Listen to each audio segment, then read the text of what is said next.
Welcome to this episode of Talking Trim. I'm Jonathan Skinner, and today we are looking at the front seat covers for the Jaguar E-Type open two-seater Roadster. These are applicable to the Series 1 3.8s, and these are what are known commonly as the bucket seats. Just give you an indication of them. These are the bucket seats fitted in the car.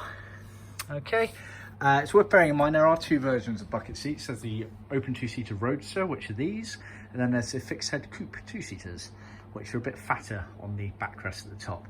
It's worth bearing in mind that the open two-seater Roadster only ever used this version because of the tolerances with the hood frame coming over from the soft top. However, some fixed head coupes did leave with these open two-seater Roadster seats. With that out of the way, let's dive into it. So what we've got here is two OEM specs. So what we refer to as leather faced, often referred to in the industry and on heritage certificates as leather, but leather face is strictly true. Majority leather with elements of Leathercloth vinyl or Moquette rather.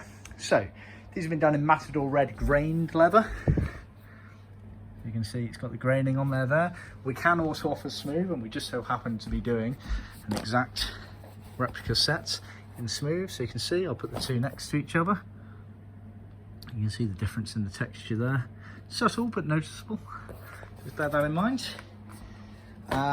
So starting with the cushion bases, we've got the surrounds here for going on the framework. So these are bits of material that go around the very circumference of the actual framework of the seat frame itself.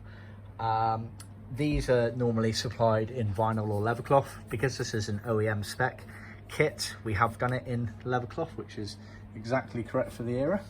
Then you've got the actual cushion base covers. They are not handed, so it's just two. Leather all over on those ones there, with Leathercloth piping as per original spec. On the backs of them, some of the elements are foam padded up as per original, and they've also got scrim calico there, which is used to attach it to the foam and the framework effectively in the car. Moving on to the backrest squabs, you have the egg shapes. So these are the inner egg shapes, which get trimmed independently to a panel. They have a piece of piping going in between them, and you can see there we've actually stripped out the piping at a certain point completely along the way. That allows you to trim round. Effectively, the panel it's getting trimmed to is quite a bit smaller, so that trims round, allows for easy attachment. Same again, you've got the scrim, which allows the two pieces of foam to get trimmed in and around.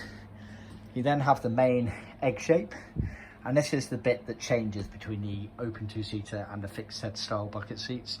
The open two-seater is a lot pointier, whereas the fixed head is a lot fatter. See our videos on YouTube for clear indications of the two. And this is leather, again with a Moquette backing on it there, as you can see. Moquette is a wool-based, high-quality wool-based material that Jaguar originally used for a lot of parts in this era, mainly backs of seats, wheel arches, lower bulkheads, etc. It's worth noting as well that piping on the backrest squabs is actually thicker than the normal piping used. As we make so many of these, we are aware of these changes and we add them in accordingly. We've also got two loose bits of piping, which is always a bit of a subject of debate. But effectively we include them anyway, and it's up to you whether you include them in the trimming process. But they go round this inner egg shape here. So if I look at the photo here, which doesn't have the piping on it, so there's one argument, it goes effectively round that bit there. Like I say, real subject of debate whether that was original. I imagine some cars left with it and others didn't. So we include it as standard, and it's up to you whether you include it. And while we're looking at this, actually, it's a good example. This photo here is a fixed head car, and you can see it has the pointy Roadster seats in it. So point in case there that it's did switch in between those two there, so just bear that in mind. See our website for more details. Obviously click and subscribe, like and add any comments if you want to ask any questions about these items, and please do pass this on to other classic car enthusiasts out there.